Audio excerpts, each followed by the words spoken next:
pogi lang tayo. Pupunta nga pala ako sa aking hinuhulugang bahay dahil ngayon ang turnover ng aking bahay. Nag-abiso na ang developer na pwede nang turnover. So pupuntahan natin ngayon. Samahan niyo ako sa aking biyahe patungo sa aking nakuhanan na lugar kung saan madadaanan natin ang Laguna to Batangas. Galing nga pala ako dito sa Calamba, Laguna. Patungo tayo ng Santo Tomas, Batangas. So medyo malapit lang. Kung mga takbong pogi lang, mga 30 minutes siguro o isang oras. Kapag nagmamadali naman, mga 30 minutes lang. So dito na tayo sa highway. So mainit nga ang panahon, kaya ingat-ingat tayo sa ating biyahe. May checkpoint nga pala dito, so kailangan natin igalang ang mga sandatahang lakas ng ating mga kapulisan. So pinara tayo, kaya titigil tayo para inspeksyonin tayo ng ating mga tropa kung ano ang violation natin. So yan, inspection lang yan mga manoy. Checkpoint. License na lang po, license.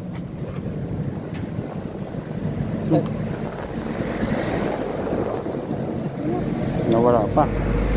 Yun. Dami ID. Para ready na. Thank you sir, ingat po sa biyahe. Salamat po sa abala. So yan, tapos na ang inspection. So di na nga pala hinanap yung ORCR license lang, sapat na. Nagkamali pa nga ako nang bigay ng card. Petron card pala nabigay ko. Ito nga pala ang arko, ginagawa ng arko dito. Ito yung arko ng Welcome Batangas. Madadaanan ko nga pala ang FPIP dito sa nasasakupan ng Tanawan, ng bayan ng Tanawan. FPIP kung saan marami mga factory. Yan, mainit talaga ang panahon, kaya ingat tayo sa ating biyahe. Magbaon ng tubig para hindi ma-dehydrate sa biyahe.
So yan, update tayo. Dito na tayo sa Santo Tomas Palengke na develop na mga katabing bakanting lote dito. Dami ng develop. May bagong SM na nga pala dito mga manoy.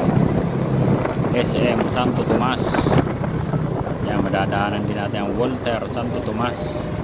So marami ng mall dito. Hindi na dadayo ng Calamba or Lipa yung mga taga dito dahil may sarili na silang SM. Bagong bukas lang nga pala to, no, November lang yung SM dito sa Santo Tomas.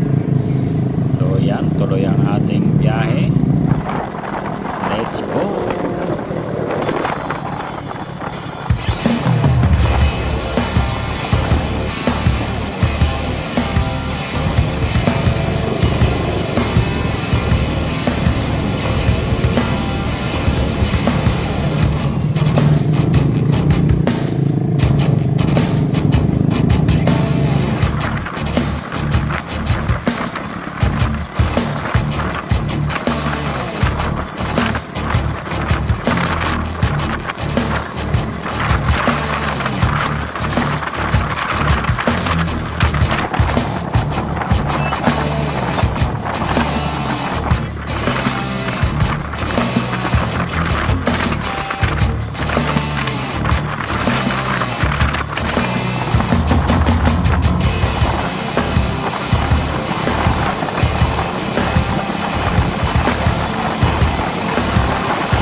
update tayo. Dito na nga pala tayo kanan. Sa mga hindi pa nga pala nakakaalam kung saan yung Padre Pio, dito lang yan. Papuntang kanan na ito ng kalsada. Kung galing ka ng Palengke Santo Tomas, diretso lang, makikita nyo yung tarpaulin ni Padre Pio.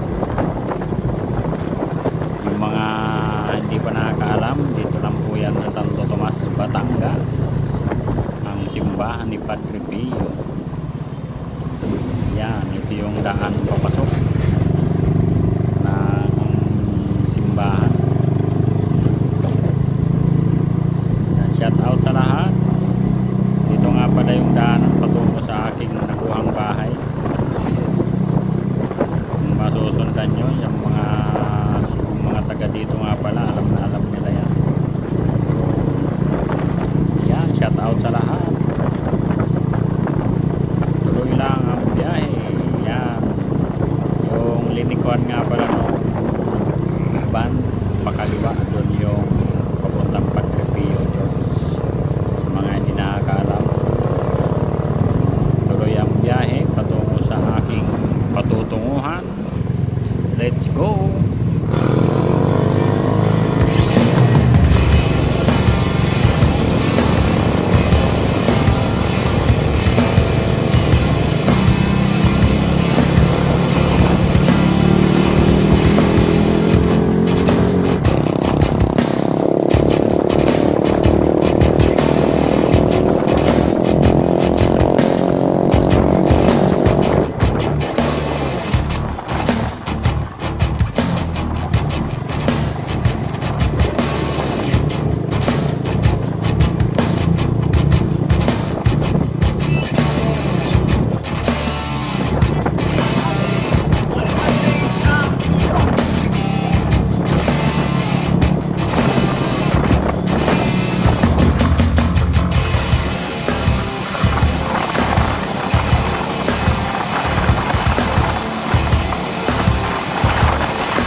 So yan ang daan dito. So bali two-way lang ang daanan dito.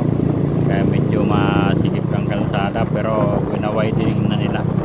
So may construction tayong na daanan na para sa paglaki ng kalsada dito. Siguro mga ilang panahon ma-open na. So medyo malayo pa ang aking biyahe. Sunod lang kayo sa aking biyahe. Madadaanan nga pala natin ang San Luis. So ito nga pala ang San Luis. Yung papuntang kaliwa ay San Luis nito. At itong kanan, San Luis na barangay. Dito nga pala yung school ng San Luis, elementary school. So medyo malapit na ang ating patutunguhan. So bye-bye lang. At makakarating din tayo ng maayos. Yan ang panahon ngayon, sobrang init. So yan, magmarahan dahil palusong. Yan, palusong at paliko. Kaya delikadong magmabilis. Kaya dapat dahan-dahan lang. So yan, dito na tayo sa bridge. Alam ko may dinadayong mga running water dito, parang ito yung lusutan na bridge na to. So bago pa lang tayo, kailangan natin magtanong-tanong para malaman natin. So yan, malapit na tayo. Dito na tayo sa subdivision ng aking pupuntahan. So yan, dito na.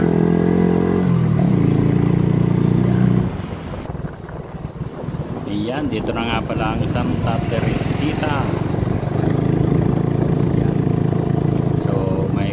Dito muna tayo sa tabi at para magtanong tayo.